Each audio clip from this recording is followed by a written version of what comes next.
Hi, I'm Randy Hollenbeck, and this is the Music Roundtable.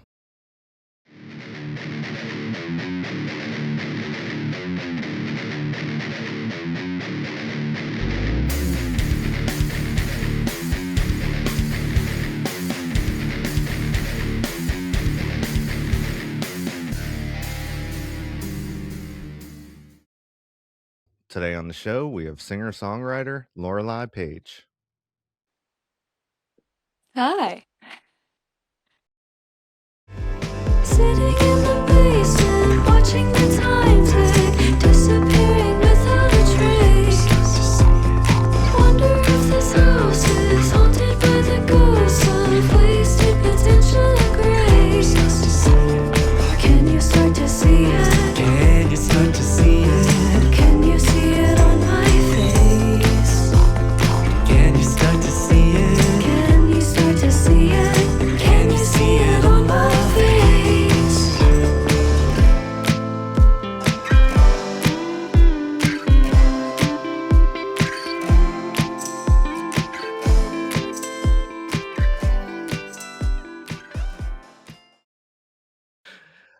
I just want to start out with like some easy questions. What was one of your favorite albums growing up?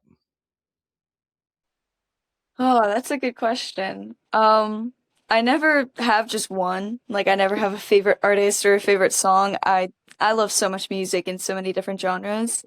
Um, but I'd say like I listened to Pink a lot growing up and her album I'm Not Dead. I liked that album like a lot growing up. Um, and then I also liked, Fergie a lot, so I liked, her album with Clumsy on it, all those songs. So I guess like growing up I liked a lot of pop music, I guess. But yeah, and then I don't know, I liked Green Day too a little bit. I liked a lot of the punk sounds and I don't know. Okay. Um, First concert attended. I'd say like first major concert I ever attended was probably Billie Eilish. That was a good one. Yeah. Yeah. um, okay, I wanted to dig into some history. Like, what age did you like start getting into music and singing? And was it like uh, a a pop artist that inspired you to follow that path?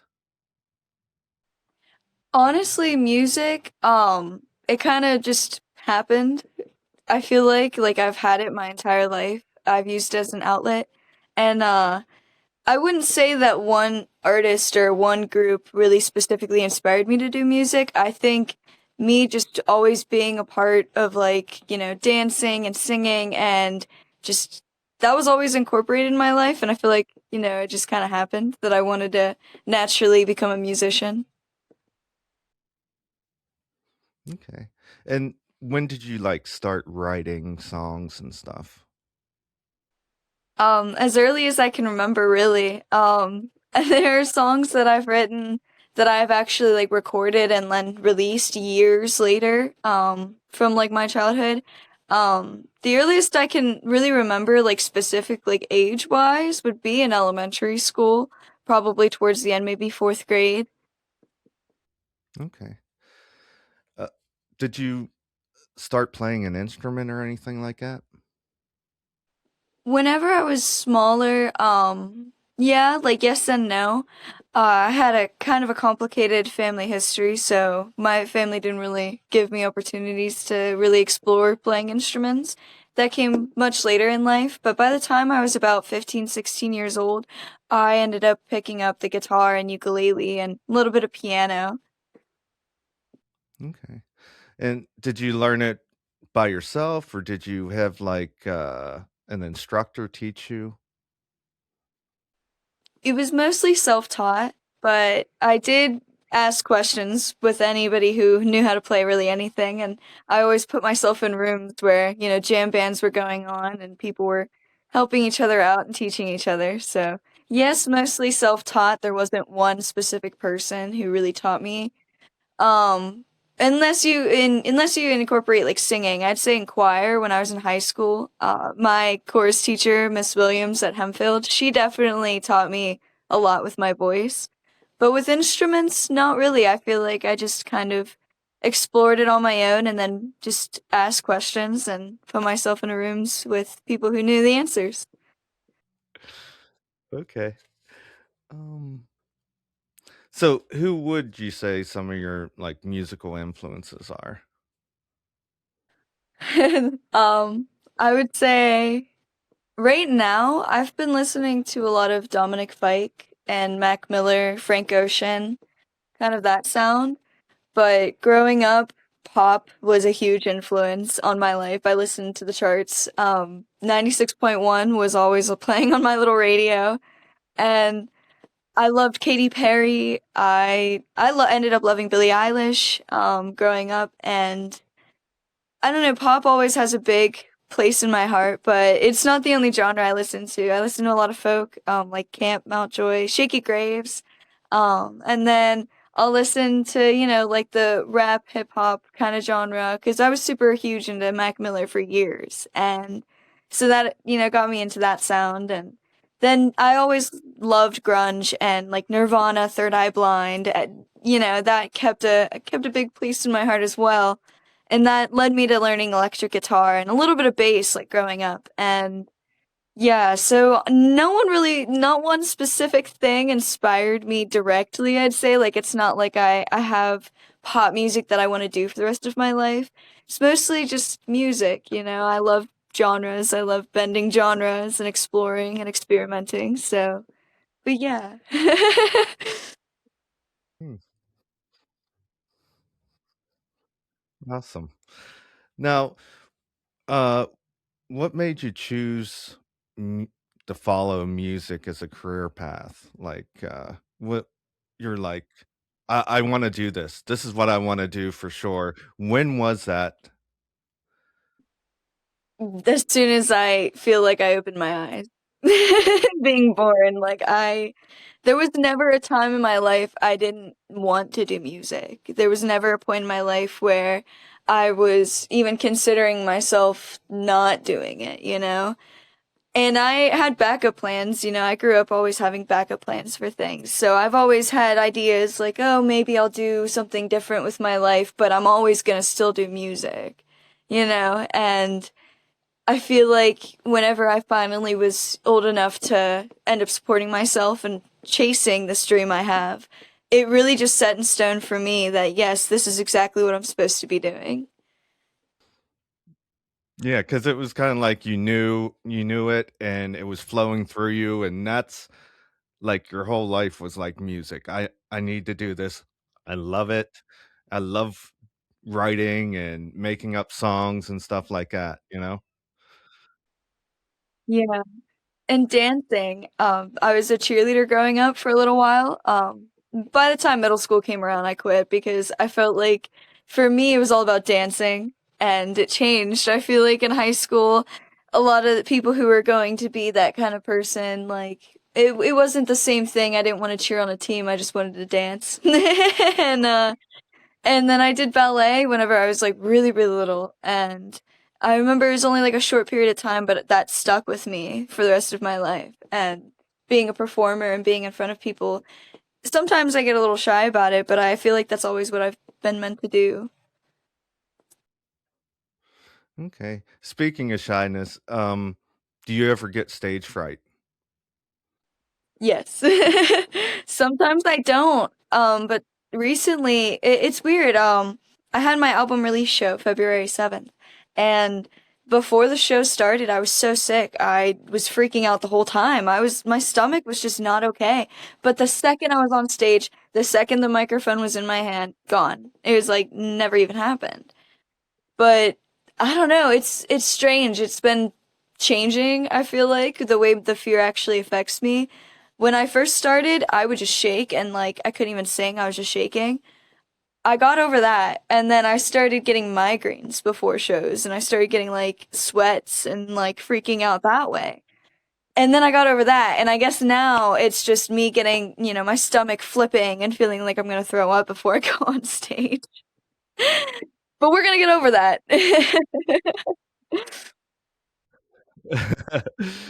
Yeah, I know once you, like, start singing, it's done, it's over and done with, but maybe it was, like, the pressure of, "Hey, this is my album release show, I'm the headliner, I have to, you know, put my effort into this," you know?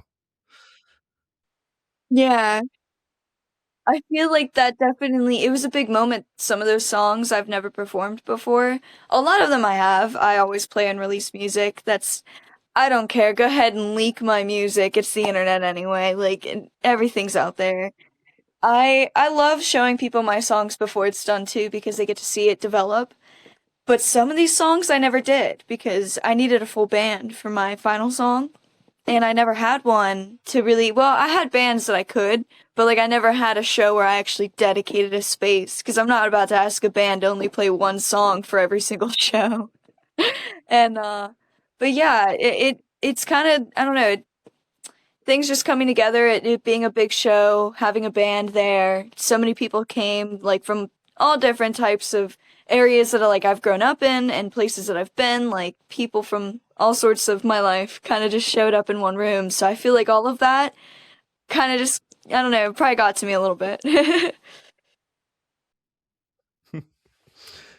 Okay, let's talk about your, album, who was the producer on it? Well, I had a couple of them. I had Daniel Blake. He's in the Hunker area, like Greensburg area. Me and him have been working together for like 5 years now. He was the first person I actually wanted to like work with on this album because we are exploring kind of different sounds with like pop music again. We finished my folk album. I had this idea. He's been helping me, he's been teaching me with producing and learning a lot more and just kind of broadening my recording capabilities and so I ended up just being like, hey, I want to record a lot. I want to do a lot on my own, but I want you to be here just in case, I mess up or show me where the buttons are, basically. And then I had sorry, my cat is screaming at me right now if you can hear her. Sorry. She wants me to she wants me to play fetch with her. She brings me hair ties and she screams at me. I'm sorry. Um so then I had Dylan Francis. He's from the band Hollow North. He plays drums. Killer drummer, seriously amazingly talented. And I ended up just like kind of working with him by I played shows with them and then I think he messaged me with a song. We ended up not even using the song he sent me and we ended up making I think Up and Down that day. And then after that, I was like, we have to keep recording. And so well, he actually made the music bed 80s AF, and then I sang on it, changed a couple things, put it all together, and then me and him just kind of co-produced and co-wrote Chaotic Brilliance together. Sat down with his synthesizer keyboard, and I played that dun dun dun dun dun, and then he did the guitar, killer guitar solo, did the drums, I remember going back and forth, like slapping the table, being like, I want the drums to kind of sound like this, because I can't play drums. And and then, it just kind of all came together. And then Ghosts was actually produced by Darcy Saint out in Nashville, on my birthday, on both of our birthdays, actually. We were just like hanging out up in Nashville and decided to write a song together, and I don't even think the music bed was finished. I think it was just like maybe like a minute and a half, and then ended up making the whole song by the end of that day. And yeah, so I'd say four, including me, four producers on this album. Awesome, and it's good, like, when you get together and collaborate and throw ideas back and forth, because then, you're brainstorming and you come up with, like, cool ideas, you know? Yeah. Oh, absolutely. I love creating and working with people. I do a lot of collabs. I've collabed with Luna, Four String Fighter, Mellowscape. So it was really cool to be able to have my own work and say, hey, now I want you guys to hop on my stuff this time? And it was really cool to just have like this many people come together for this project because it was like my folk album was I only had Luna, I think, as a feature. So I quadrupled that and I feel like I don't know, it felt much bigger and it felt really cool to see everybody come together for this. Okay. Now, when you go in with these guys, you have like a little bit of an idea of where you want to go with the song and maybe like a keyboard line or something, and then you guys create it in the studio, like from basically from kind of like scratch, you know? Yeah, see, sometimes, there'll be times like drawing a blank. I had that whole song in my head before I went to the studio with it. And I had all of the lyrics written. I had like I even funny enough the sounds like the drum is actually me slapping my leg with a kick compressor on the microphone. And we just used that. So really like a lot of the times I'll even go in and have the whole thing and then just kind of like be like show me where the buttons are. But with Dylan, it was different because I was like, "Hey, why don't we just like come together and create from scratch to just like see what happens, you know?" And so sometimes, yeah, like we'll start from scratch. Maybe I'll have an idea. Maybe I won't have anything. I'll have absolutely nothing. Clean notebook. Let's start here. And recently, because I'm done recording my album, obviously it's out. I've been recording some new stuff and writing some new stuff, and that's kind of how it's been going. Is I show up with absolutely nothing. I don't even have ideas. I don't even know what I want to say. I just show up, and then we end up making some really cool stuff. So. Okay, I wanted to talk about your song "Drawing a Blank." Is that kind of like about writer's block? It is, yeah. Yeah, completely. I couldn't write a song for shit. And it took me months. It took me months, I felt like, to finally break through. And I remember like thinking, like, well, what if I'm gonna just write about it? Like, if I can't write about anything else right now, then let me just write about this problem that's been bugging me, which was writing a song. And then it kind of came together. I just started thinking, and I remember sitting on the floor, just I don't know, I'm a floor person, and I kind of started like patting on the ground, like thinking, and I had the notebook down, and I started scribbling down things, and just kind of going with like the flow and seeing what was gonna happen. Ended up with a full, song, like lyric wise. I had the ideas in my head. I had the blanks in my head. Like I was like, I want it panned to each ear. I could just hear it. Showed up to dance and I said, boom, boom, boom, boom, boom. We're doing this. Laid it all out and then pretty much just recorded it. Yeah, I like the line in the song you say, "Open mind, outside the box. Got to keep it all unlocked. Take the risk and pay the cost." I like that line. Thank you. Yeah, I was thinking about, just stop thinking about so condensedly, like, I have to be a writer, I have to write about certain things. And then I was like, I could literally write about writer's block. Like, why don't I just write about it? Why don't I just, and that kind of led me to writing about being a creator, which is what this whole album's about. It's literally about creating and my experience. And I don't know, you get stuck and just think about it. Well, if you're stuck, what can you do with the resources you have being in this little box, And then, take the risks, pay the cost. Being a musician, you're always taking risks. I feel like I'm always taking some big risks, but, they're paying off. Yeah, I was kind of right in that song, I took the risks, I'm paying the cost, but it's kind of worth it.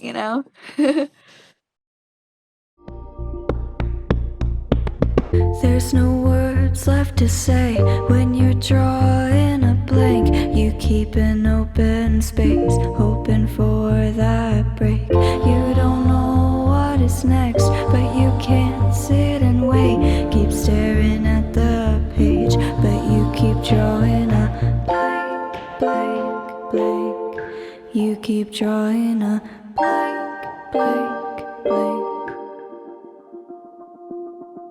Pen and paper, little thoughts wrinkle up and throw a toss. Write it down before it's lost. Lost. Open mind outside the box. Gotta keep it all unlocked. Take the risk and pay the cost. Cost. You got it, you got it. Then you lost it. You got it, you got it. I read into like how to overcome writer's block like years ago, and they say like you have to get into like a pattern, and as soon as you get up in the morning, you should just write until you can don't stop. Like write a couple pages and get it out of your head, and then it frees you up to write whatever you need to write. Yeah. See, I heard that. I don't know. Maybe my brain doesn't work the same way, but I've always written with how I felt. And sorry, she brought me the hair tie back. She was taking a nap. I was like, perfect. She's not gonna bother me. She's probably like, you're talking. But but yeah, so with writer's block, I've heard people tell me that, like write every day. And I did try that for a whole year actually. It was when I was right after my folk album. I was writing every single day, whether it was a line, a verse. And then I kind of reached a point where I was like, I don't know. I feel like I'm just scribbling and nothing in here actually matters. And it feels like I'm just doing it just to get practice, like, just to, like, I guess rhyme better. But I wasn't saying what I really wanted to say. For me and my songs, they're very personal. And I feel like when I'm in that headspace is whenever I write my best work. So I don't want to, like, just, like, fill up notebooks with meaningless lyrics, I feel like, that aren't going to go anywhere for the fact it'll get better whenever I already know some of my best work is during certain circumstances, you know, certain, you know, like, I don't know how to explain it, but like drawing a blank, you know, I was in a point where I was stuck and I needed to be stuck to be able to write that song about being stuck, you know? And then ran out of breath. I was in a moment where I was trying to just convince everybody that I was worth it, and then I was just running out of breath because I was just exhausting the idea of trying to prove my value when I didn't really need to. But I felt like writing about that kind of broke me free of that. So I don't want to write for the sense of I can write. I want to write for the sense of expression, if that makes sense, you know? Yeah. And I like how you use like the breathing in that song, Ran Out of Breath. You're very experimental. I like that. Yeah. Yeah, I've always wanted to do different things here. I don't know, I hear it and I just have to do it, you know? I've been told by people, you know, my cat. I've been told by people that, you know, certain ideas that I've had are either like too big or it's not gonna like work the way I hear it. And I remember talking to somebody who I was friends with back in high school and just like, you know, shooting the shit, just being like, hey, what if I do this, this, and this with my songs? And they're like, oh, I don't know. Having a lighter sound in one of your songs might not go good, or like breathing in a song might not come out the way you want it to. And I feel like I'm proving people wrong, you know? I feel like I get told I can't do something, so I have to do it. And that's why I experiment, because I feel like everybody puts a box on you as an artist, especially in pop. Especially in pop. I felt like going into such a big kind of mainstream sound, you know, trying to like, you know, chase the chart sound, felt a lot of competition and I felt a lot of people like I don't know, felt like a lot of copy and paste and some kind of formula you had to follow. And I was like, no, get that out of here. This is music. This is expression. This is art. It's not supposed to be conformed. It's not a robot. It's not a document. It's not an essay. It's not, no, like, get that out of here. Yeah. And I figure like sometimes like people or your friends don't have the right answers. You have the right answer, you know? Yeah. Yeah, you do have to stay true to yourself. Okay. I wanted to talk about Ghost featuring Darcy Saint. Um, Tell me how that came together.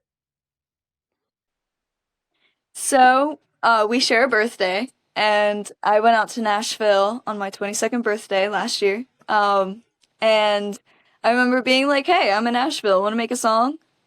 Hell yeah. So we met up, and he had all these ideas. He was gonna show me like all of these different songs. It was the first one he clicked on.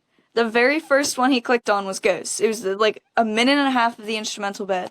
And I was like, that's it. He's like, wait, I have all these other ones. And I was like, no, no, no, no. That's it. Right here. Give me 2 seconds. And I remember pulling out a notebook, like asking him for a notebook and a pencil. I just started writing lyrics.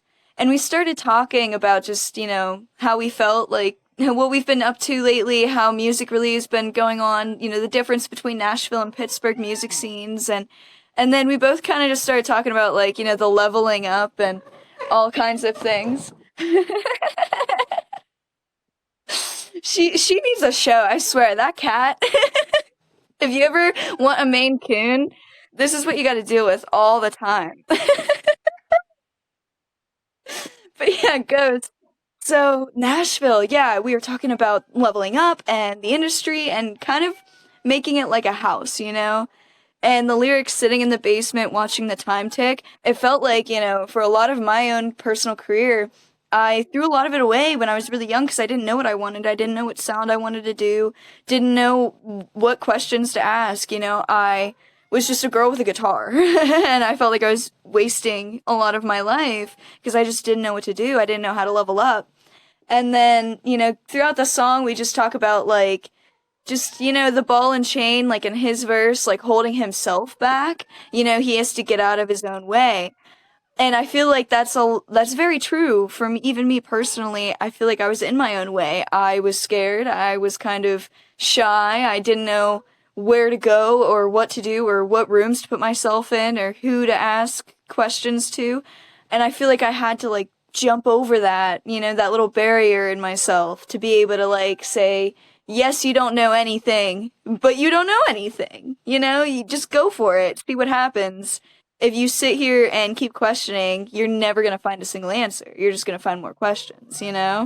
So, I don't know, talking with Darcy about, well, Steven, Darcy Saint, we talking to him about ghosts and just like the music industry going back and forth, ended up just kind of just, I don't know, writing ghosts. And by the end of the day, he sent me over the tracks, and I think the only thing I had to add to that track was vocals, which I re-recorded at I think Daniel Blake's studio, and it was just like one line because I was like I could hit that note better, and it was the smallest thing, probably nobody would have ever noticed. I noticed, had to do it. Yeah, you sing in there, "Can you start to see it? Can you see it on my face?" What give me what's that about? It's about basically just can you see the weight on my own skin? Can you see the expressions? Can you see my my cat? Oh, I need to like make a room. This is showing me that like I need to make a room dedicated to these things because wow.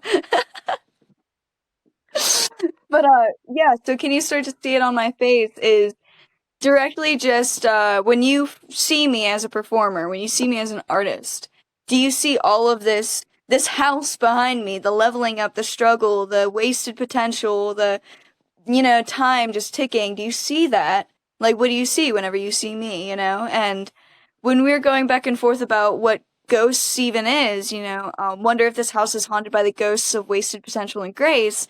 You're looking around the room. Say you're at like a networking event or you're at a showcase where there's a bunch of artists and creatives just like you. Are you looking at wasted potential or are you in a room full of people who are leveling up?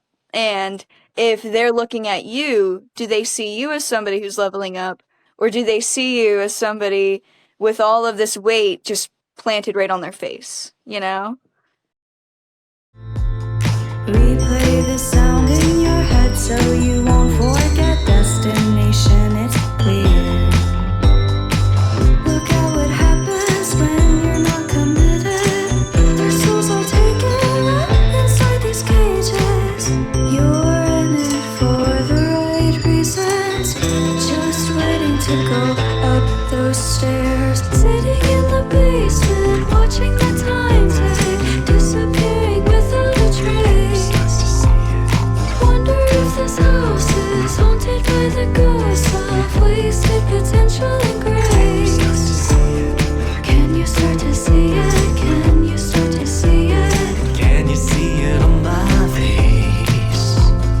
Can you start to see it? Can you start to see it? Can you see it on my face?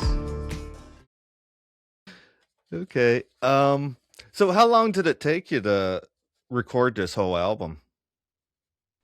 Maybe 2 years total, but it was spaced out. Every first Thursday of the month, I see Daniel Blake for studio sessions. That's why sometimes I show up with nothing. Sometimes I'll have songs written. I'm like, this ain't it, but we could do it, I guess, you know? But I always set that once a month. I always make sure I record. And that's kind of like therapy for me, is just having a space to create. And then, with Dylan, honestly, anytime we're free, we just kind of start recording and going back and forth. And then, sometimes, like, I don't know, with like collabs, it's usually just up in the air, like whenever anybody really wants to. You know, it's not really set or anything like that. What's your plans for this year? I don't know yet. I do know I'm gonna be doing a lot of music videos. I want to create a lot of imagery for this album, especially with my song "Sex with Mary Jane." I've had so many people ask me what I'm gonna do for that, and I've had people actually ask me to do things for that. So I'm like, you know what? Let me write a script for it, put everybody together in a room, and we'll come up with a music video. So that is definitely in the works. And then Chaotic Brilliance, it needs a music video, but I'm not ready for that yet. I need to have the right, I don't know, scenery, you know? I feel like that song is a very summery, warm weather song, and I have a scene in my head, and I won't spoil it because, you know, I gotta surprise people somehow. But there's a scene in my head, and I need warm weather for it. So that's gonna be in the works for later in the year. I wanna travel. I'm picking up shows in other states, so I'm gonna hopefully try to expand out of Pennsylvania a little more. Last year I did a lot of traveling, I made a lot of connections, so gonna be using those connections this year. And then writing wise, I have no idea. I've explored other genres already. I don't even know what I'm gonna set my eyes to, but I do know that the electric guitar it's been very frequent. Me and my instruments, you know, my relationship with playing has gotten a lot more intimate. I've actually given myself time to play instead of just singing. And I don't know, I feel a little bit of a transition again, you know? I never stay in the same path, same genre. So we'll see.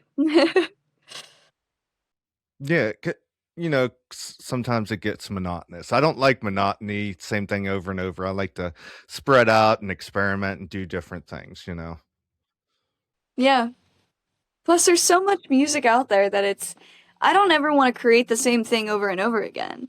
That's why with my folk album, I love folk. Oh, I absolutely love folk. I've even written a folk song a couple weeks ago again and recorded it just for the fun of it. And, you know, but it gets tiring. It's not the only thing I like. I like purple and pink hair and wearing glitter too. And at the same time, I love leather and I love, you know, denim skirts, and I also love, you know, black eyeliner and grunge kind of aesthetic. I love red hair. But then at the same time, you know, I can go back to my natural roots and do folk again. You know, I have no idea what I'm gonna do, and I don't want to limit myself. Yeah. Yeah, don't put any limits on you. No boundaries, no roadblocks, just do whatever you wanna do. Yeah, and it's like you can step into a whole new world, you know? I feel like with my folk album, I had such a I don't know, it was very nature oriented. It was the brown hair, the you know, the wooden like aesthetic, I guess. Like I was always wearing like green and wearing like darker browns, and I had like a whole theme for that. And then I feel like at the same time with my pop music, it's so bright and vibrant purples and colors and, you know, sparkly, glittery, like makeup and all kinds of stuff like that. But then I also have this like grunge aesthetic to me. I've written a few grunge songs when I first started, and you know, obviously Chaotic Brilliance isn't just a pop song. And I feel like that whenever I was like 19, I had red hair and I was going for that grunge sound, and then I kind of changed my mind because I felt like it wasn't the right time. Who knows? It might be the right time coming up. So, but yeah, everything's up in the air though, you know? Okay. Do you have any shows coming up? At the moment, I think my next show is actually in May. I don't have any until it starts getting warmer. I had my release show just past weekend, so I wanted to give myself a little bit of time. You know, I had so much go on for the past few months. I need just like a few weekends, just like maybe a weekend.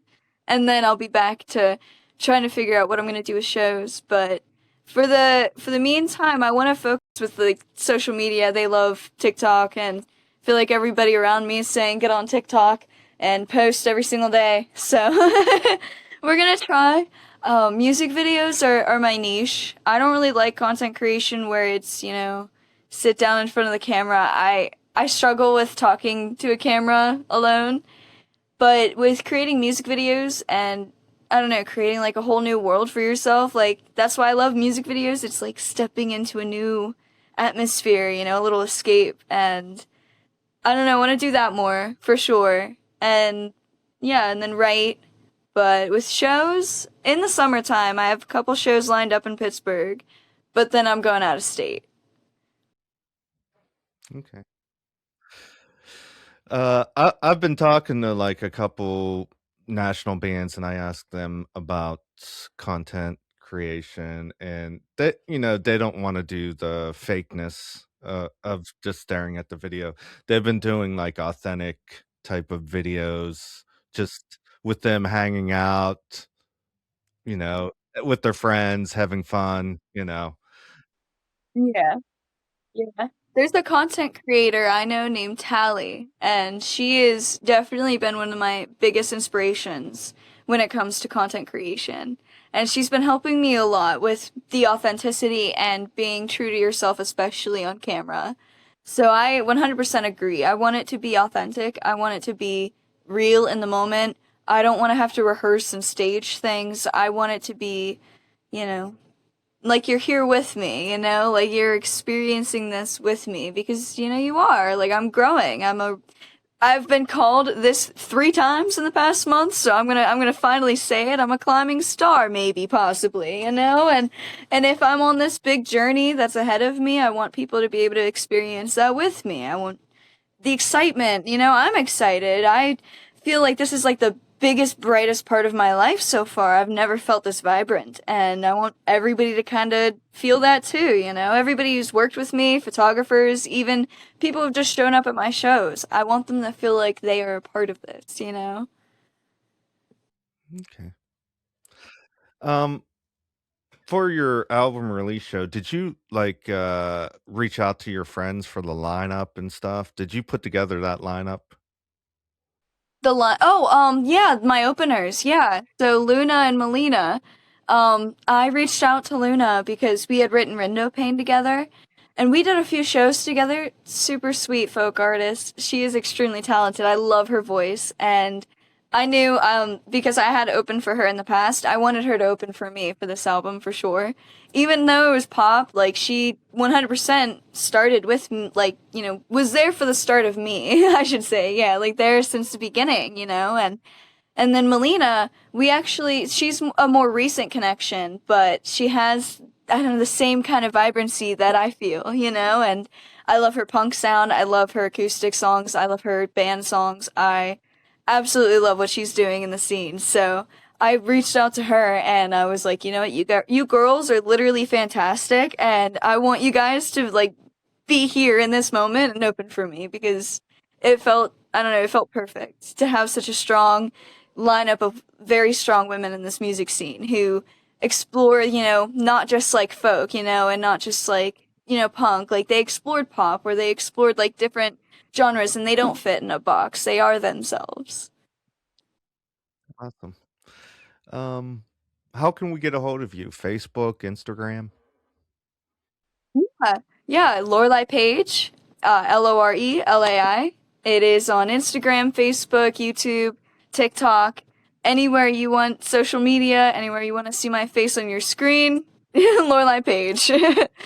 And you can listen to my music, YouTube, Apple Music, Spotify, Pandora, pretty much any major streaming platform. Okay. Um, that's all the questions I have. Thanks for coming on the show today. Is there anything else you'd like to add? Well, don't be afraid to be chaotic, because it might end up brilliant. How did you come up with the name for the album? I sat and thought about, I don't know, how I write, how I create, and everyone tells me I'm chaotic. And but then, like, you know, whenever I make my most complicated songs, I've actually been told it's been kind of brilliant what I do with, like, the way that I experiment and put, like, my breathing into songs, or I use tapping and just put, like, a compressor on it, or, like, my vocals, like, I'll even tune down my vocals or slower them for, like, a couple of my songs, and kind of just the way I create, people have been telling me that it's, like, you know, it's very smart, and it's, like, you know, I'm kind of branching out, so whenever I sat down and I looked at my album, and I knew I was starting from drawing a blank, I was like, well, what's the opposite of drawing a blank? And it's like inspiration, I guess, and like creativity. And I kind of just, I don't know, it kind of came to me one day, and I was like, chaotic brilliance. I was like, that sounds really cool. And then I sat with it, and the more I thought about it, it just like, I started hearing that song, and I started hearing like the music, and I was like, yep, this is it. We're writing it down, chaotic brilliance. We're doing it. Awesome. Thanks for coming on the show. Absolutely. Thank you for having me. There's no words left to say when you're drawing